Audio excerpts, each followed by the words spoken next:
with us. The last time we did this, you were in your place and you were, interviewing us. So we're very honored to actually be interviewing here today. A little Thank bit you. about Kenneth, and I want to share this, with the audience about yourself. Kenneth was born and raised in my hometown, Guyana. Did his nursing training at the Georgetown School of Nursing. Best graduating student. That's awesome. Thank you. And migrated to the United States in the 1990. Ken was lucky to get back in the field of nursing in 1993 and passed his New York State Board in nursing in 1995 and has been a nurse ever since. Kenneth has amassed over 20 nursing awards, both in Guyana and the United States. It does not surprise me with the quality who you are, Kenneth. At the moment, Kenneth is working with the mentally challenged and chemically addicted. Ken has his own talk show. Many of you probably know this already, and you've been joining his talk show, which airs every Sunday, 5 in the evening, 5 to 7 p.m. on Island Zone Radio, and Chit Chat with Shanaz Hussain and Ken every morning, and every Monday night, 8 to 10 p.m.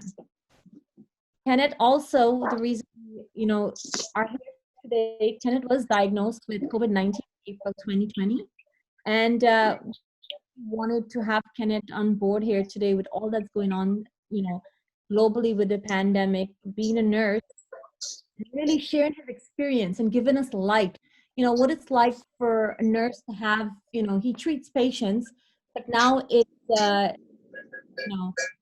him that's the patient. So Kenneth, thank you for joining Ashwin and I today on Ahhaa Talks. And how are you doing and how are you feeling? Well, first, I want to say thank you to you and Ashwin for having me on your program. It's such a beautiful thing. And I'm so glad I'll be able to talk to you guys. To the people in New York, good morning. And I know Ashwin is in India. To all the people in India or Pakistan who'll be watching, I say namaste and good evening. Well, Diane, I'm doing good. Comparing to a couple of weeks ago, I'm grateful. I'm doing well. That's awesome. That's good. Yes. I think the core question that, it's great if you can kind of share to start with. We talk a lot in depth about how the mind works week after week. That's what Diane and I do, and that's what So mind is never prepared for uncertainty. It's never prepared for something that is not in control, something that you don't know. So what was your mindset from the time you came to know that, okay, it's today that tipping point is, oh yes, it's a plus, you have the infection. And from the time you knew that you have the infection, how did you respond to it, right from the break of it to all through? What is the mindset and what were you telling yourself all the time? When was it fear was striking you? One is the individual fear, plus there is collective fear because globally everyone is thinking about it. So what was your mindset? What kept you going? Ashwin, one of the good things is that how I think, I believe that I was born in this world and I'll have to depart sometime or the other. And one of the things is that I'm not scared of death. However, we're all human beings.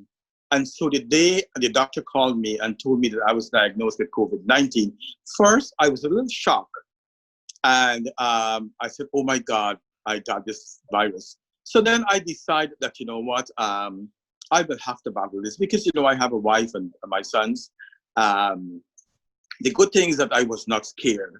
The bad thing is that with this COVID-19, I find myself in the bed like for 3-4 days. I could not do much for my own self. And that's when the virus really attacked in your body. Unfortunately, things really went bad for me. I ended up getting short of breath. I could have barely make a couple of steps or go to the bathroom. And, I'm a guy who likes to take bath like 3-4 times a day. Not 3-4, like 2 to 3 times a day.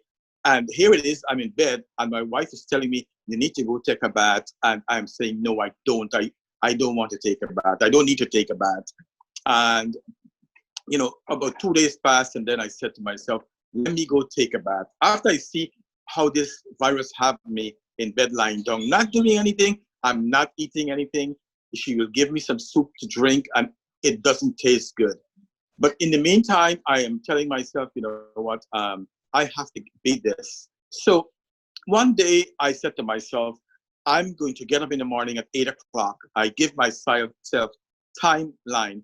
And so I tell myself in the morning at 8 o'clock, I'm going to get up and take a shower. And that's what I did. 8 o'clock, I went, I took a shower. And when I blew my nose and I looked at the mucus that was coming out, it was black. And I know that was normal. When I look at my thigh, I saw that it was so small. I didn't realize that this thing has already attacked me so bad. I lost about approximately 20 pounds in just a few days. So while all of this is going on, I am thinking of this virus and what it's doing. And then one day I went to use the bathroom to pee. And when I look at my urine, it was like brown rum. It was like bloody, but wasn't blood. And I said to in fact, my background that you see there, that's what the color is, the stand. And I said, oh my God, this thing is something else. And so I start to get more serious in terms of how I look at this and what I'm going to do for myself. I know at the back of my mind, I have to take care of this and to beat this. And so I took my bath and so on, and then I decided to walk downstairs and come to the first floor to sit down, because they say when you're in bed, that's when it really attacks you. So as I was walking downstairs, I feel my muscles, they're cramping up on me. And that's because I was in the bed all this time.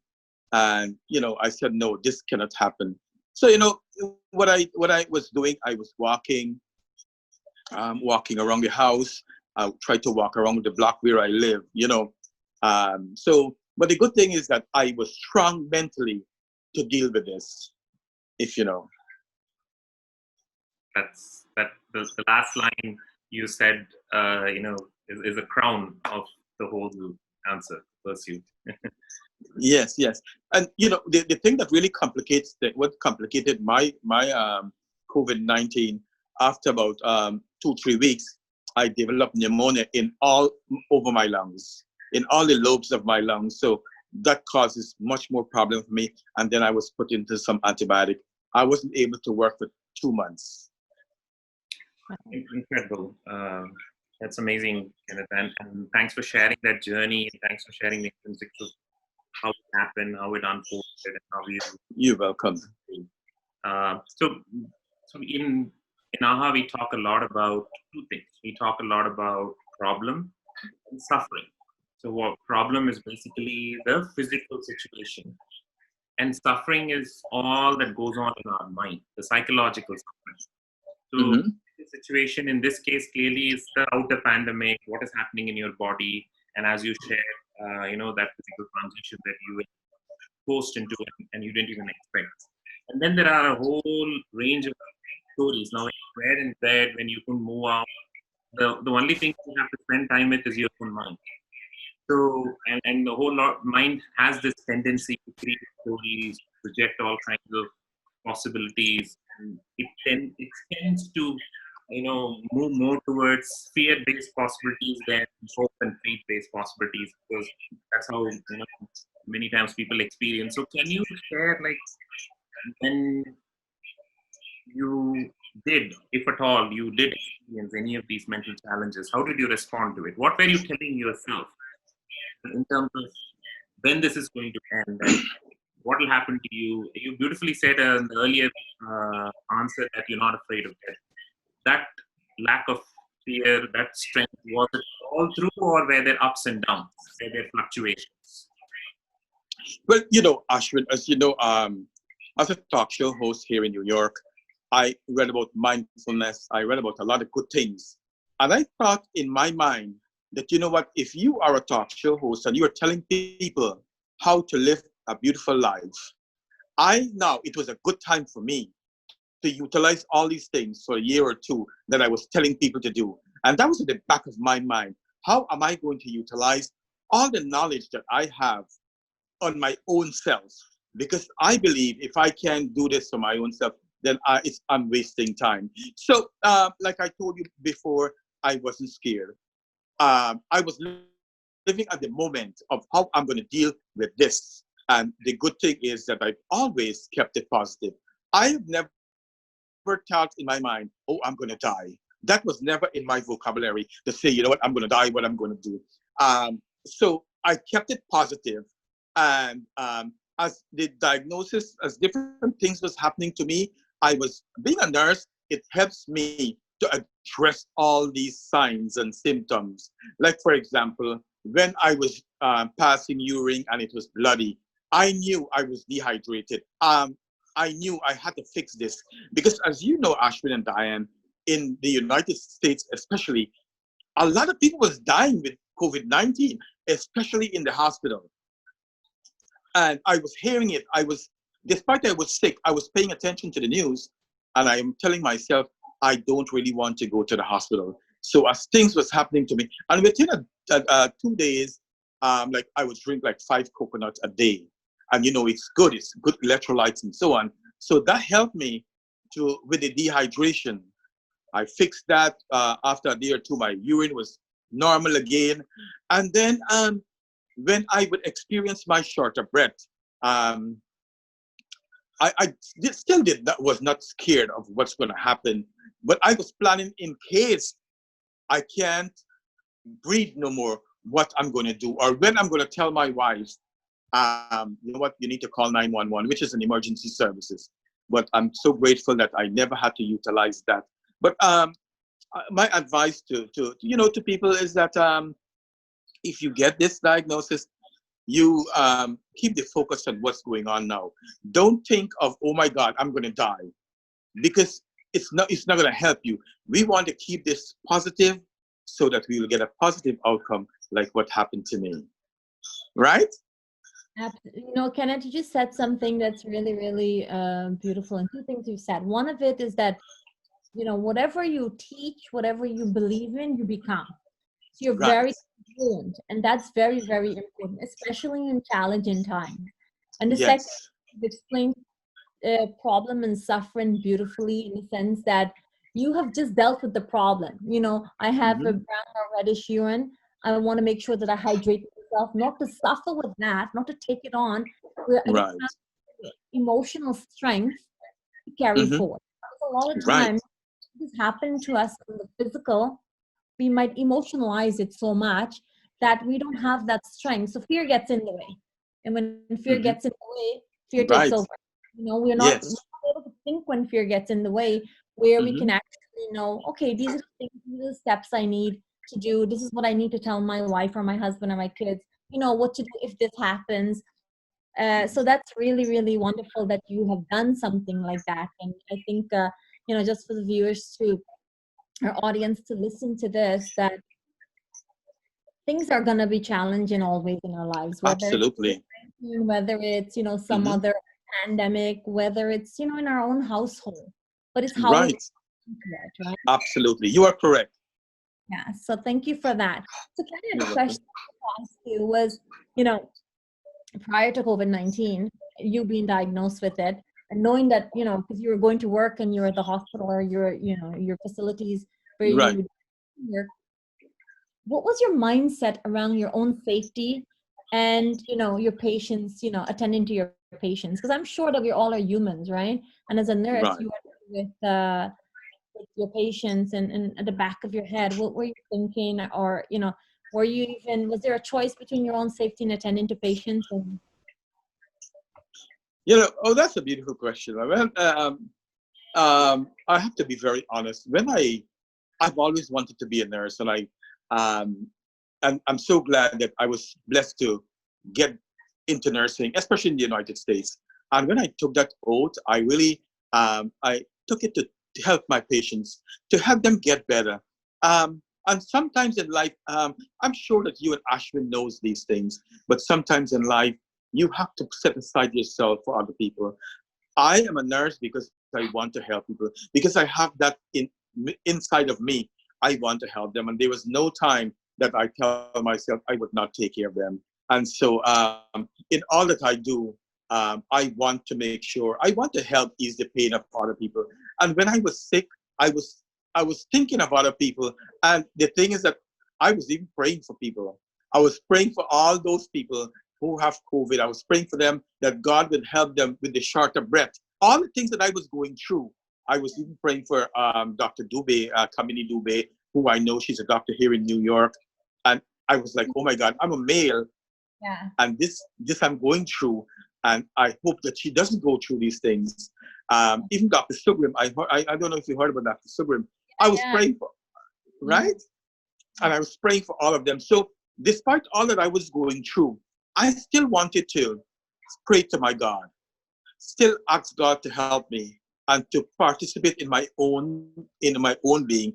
And when I say that, although we believe in God, there are things that we need to do for our own self to help ourselves. And that's what I wanted to do. You know, so never one day did I think negatively, what's going to happen or how I'm going to deal with this. I know I will beat this. And I was telling myself that. It's amazing, you know, our mindset, being a nurse, being a doctor, being a frontline worker, just being an essential worker itself. When yes. in that they have to go out and knowing that, you know, at any moment's time that this is the reality, but they took that oath, they give their all for this. Yes, absolutely. The world has been, you know, saluting all of you around the world because it's, you're heroes, everyday heroes who are, you know, saving lives and helping, and you don't even think selflessly, you know, it's just right. That's an amazing part of human nature, and especially what people are doing. You know, one thing I learned in life, and because I say to myself, I'm blessed, I want to share my blessings, Diane and Ashwin. I don't want to hold on to these things. And that's why I became a talk show host. And that's why I want to help people, because my cup is full and flowing right over, if you know what I mean. Absolutely. And when it flow over, you have so much to give to others, right? Yes. But, you know, I think a lot of, and maybe you can share some insight and maybe your inspiration on that aspect of it, Kenneth, that many of us are anxious and unclear about the future. And, you know, you've gone through this, right? Whether they're going through the illness itself, or even just the fear of getting the illness, whatever it is that we are going through right now, because, you know, although our economy is somewhat open right now, that every one of us can feel anxious and unclear with the future. If you could share some words of wisdom to them. You know, Diane and Ashwin, we can't look back what's gone. You know, it could be a stepping stone for us. That's what I use. All the wrong things and all the bad things that happened to me, I always put it in this way. I use it, I build a beautiful stairway for all my success, right? For my present now, what we have to deal with is what's going on with our lives now, because we cannot worry what's going to happen tomorrow. Let's deal today. And let's try our very best to deal with how we're going to do this. Tomorrow, we don't know what's going to happen, but keep it positive, whatever it is. We can't change tomorrow. We could plan today for a better tomorrow, and that's how we do it. But all in all, we should count our blessings, especially if we are alive. Count our blessings and know that today is a good day, and that every day that we are above earth, it's a blessing. Being grateful is a beautiful thing.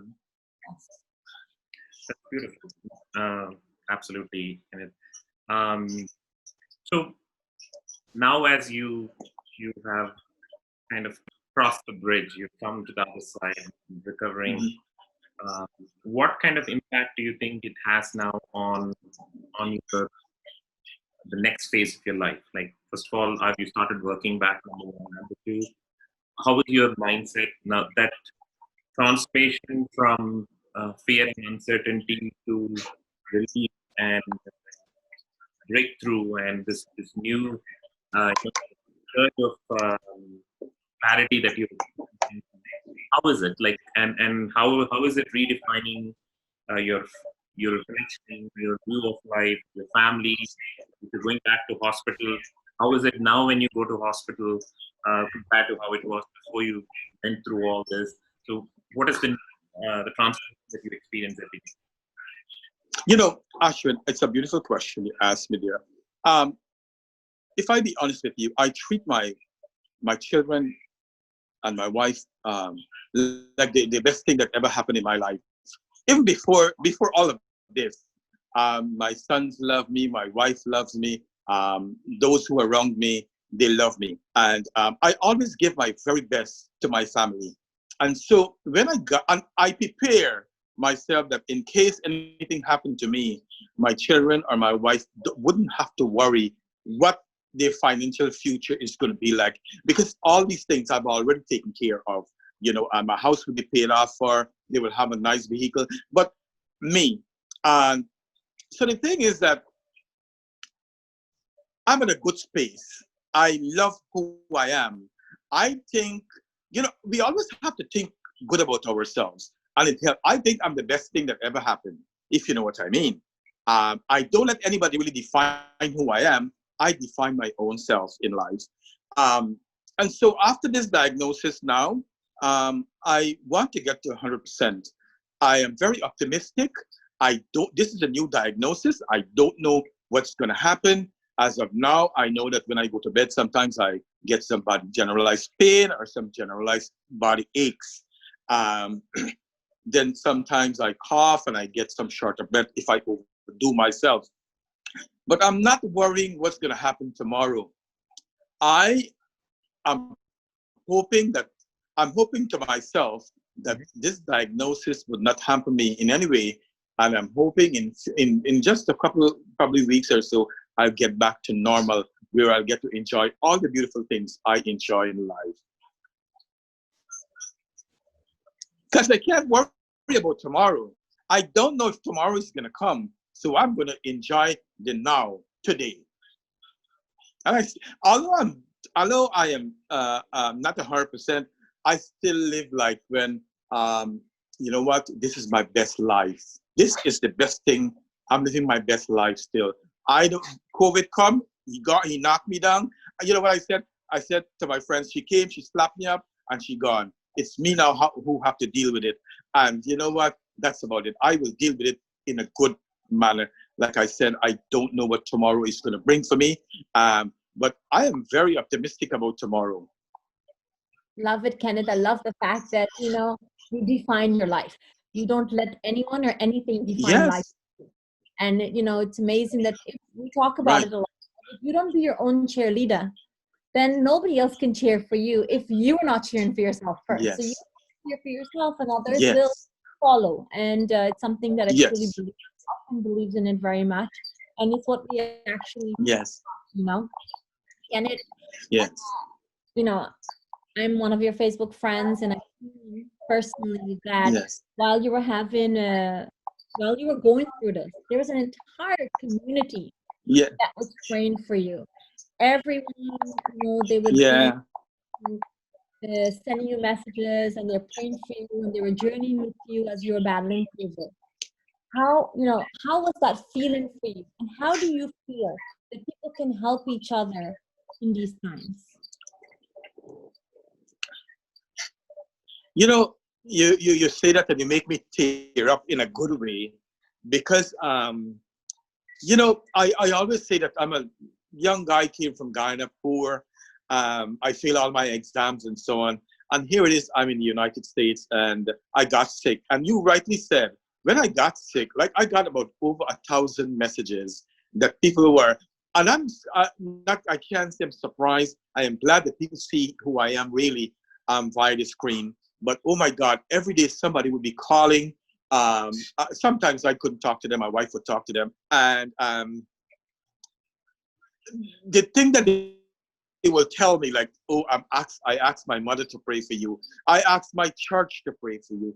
My cousin's praying for you. I'm lighting a candle for you. And you know, when I get these things, it really made me feel good to know that I'm loved, and that people really do care for me. There was no way that I questioned, because the way that they were talking, and some will say, you know what, do you want me to drop off some food stuff for you guys? You want me to give you some money? I'm like, oh my God, there's so much. And yesterday I went back to work. I'm going to tell you a story. I went back to work and I met this young girl who I worked with before. And when she saw me, she was so happy to see me. And she cried. And she said to me, you know, and I sit next to her and we were talking. And she said, Ken, that you know what? She said, Hiram, that's what they call me at work. She said, you know what? I am so glad that you made it. I was praying for you every day. I was hoping you beat this and you beat it. Because you know what? While you were here, there were so many times that you were talking to me. You probably were not paying attention how I was feeling, but every day that you were telling me some good stories, it resonated inside of me to be a good person. And you are a good person, Hiram. And I'm so glad that you're alive. And so, yes, I'm so glad. And that's good, goes to show that, you know what, we should always be an example to the younger generation. And when you think people are not watching you, people sometimes really do pay attention of who you are, and it does shows. Yeah. Incredible, Kenneth. I think the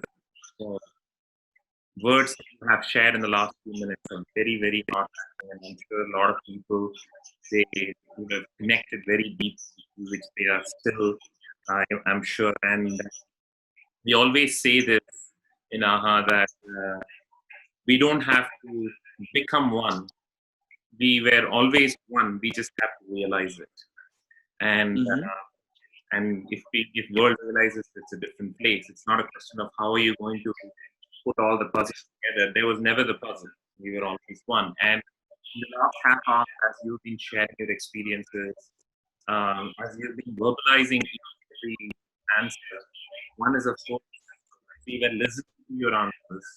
But another part to it is also the feeling we get out of the answers in terms of presence, in terms of here is a person who has responded to a challenge and he has had his breakthrough, and that relief, that freedom, that clarity, the presence of that clarity is something that can be felt even beyond the words.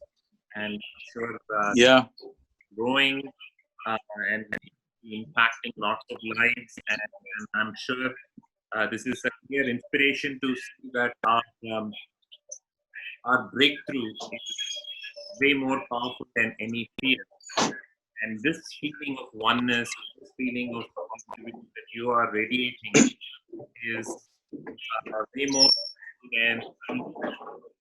powerful than any. I'm sorry, Ashwin, there's some feedback. I don't know if it's from your side or Kenneth, can you hear the feedback? I'm hearing a little bit. Background hearing noise. a little bit. Is it audible now?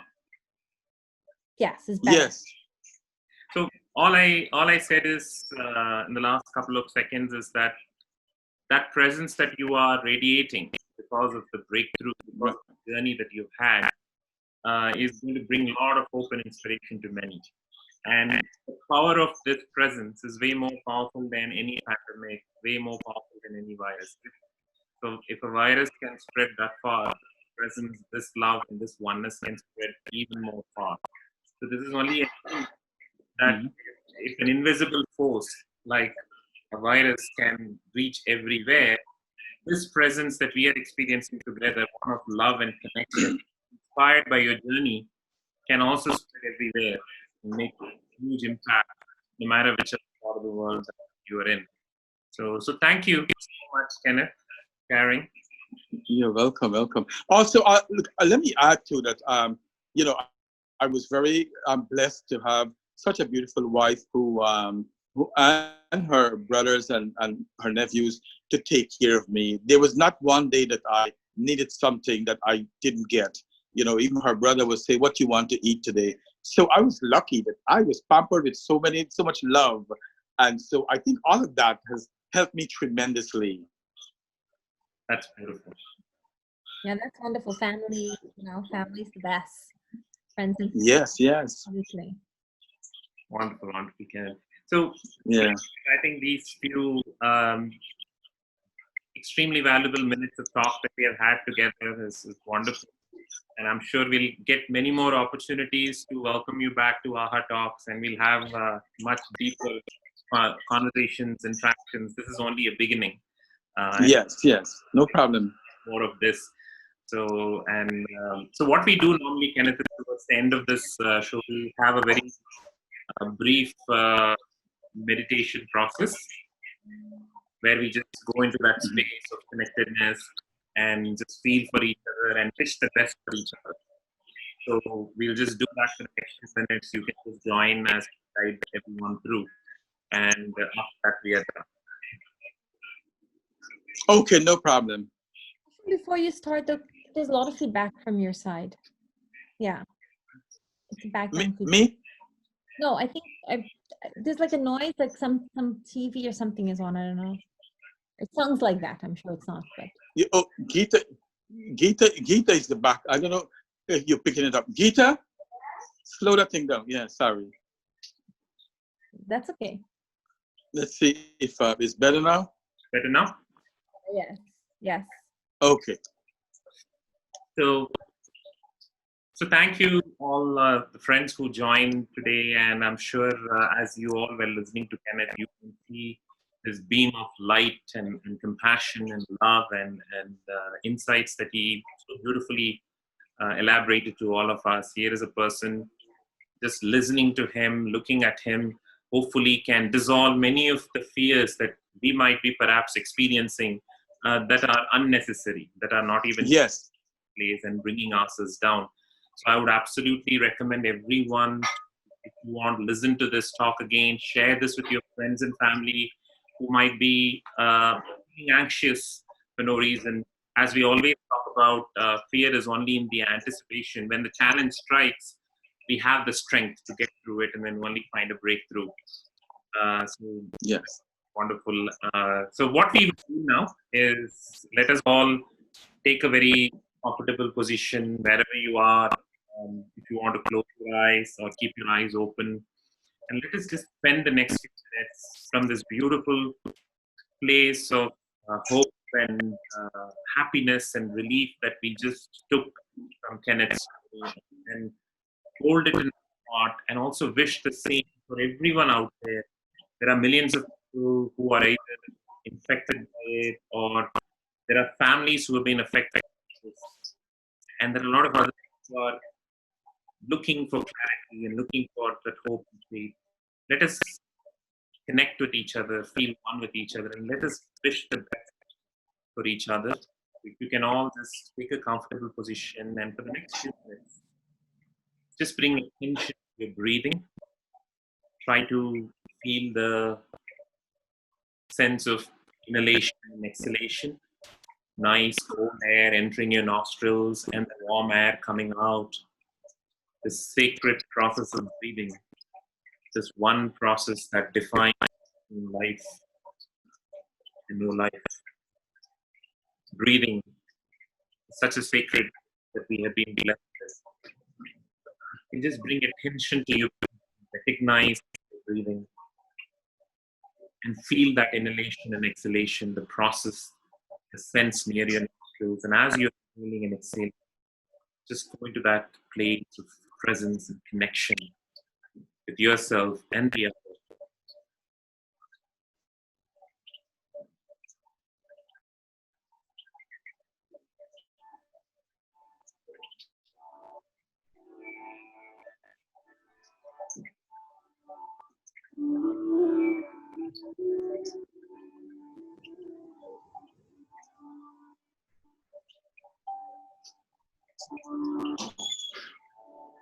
As you feel breathing,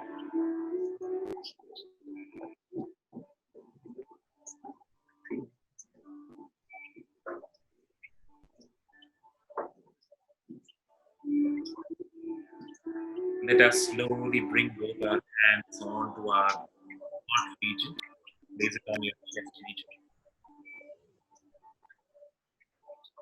region. Feel your heart.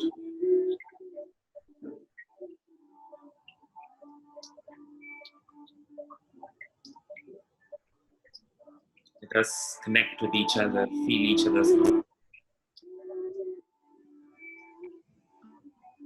And truly wish the best for each other. You're all one. We all came from the same. Our needs are the same. How we feel is the same. How you would feel if you're happy is no different from how I would feel if I am happy. How you would feel if you're sad is no different from how I would feel if I'm sad. Deep down, we're all connected. And we have this ability to wish the best. And as we hold that sincere wish, that blessing right now surely reach people in our own family, people in our neighborhood, people in our country, and people all over the world. Let us just wish this best for everyone. May all the peace fill our hearts. All the compassion fill our hearts. Help us share this compassion with one another so that we could live this beautiful life, caring for each other, praying for each other, holding each other's hands. Peace and love.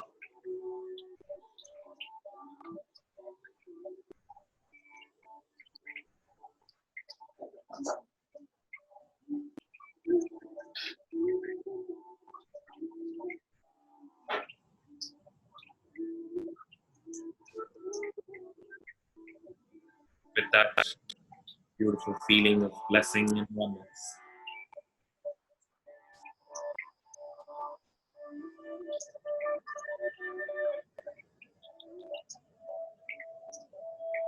visualize all the good to happen in each and every life. So many of them who are looking for hope, looking for the next moment to be better, to be happy. Maybe feel that relief right now and be able to live.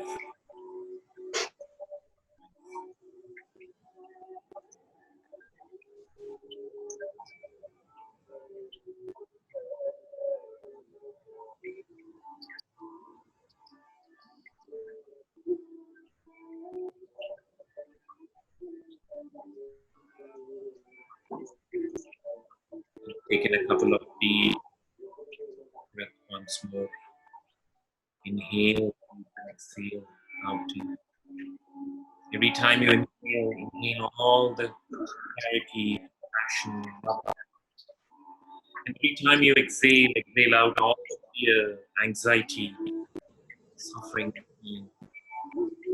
Inhale all the relief, clarity. Exhale all the stress and anxiety.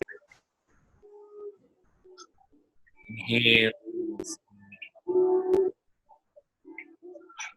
Beautiful life.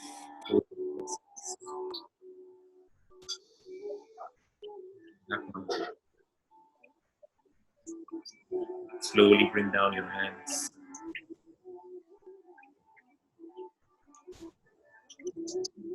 Gently open your eyes.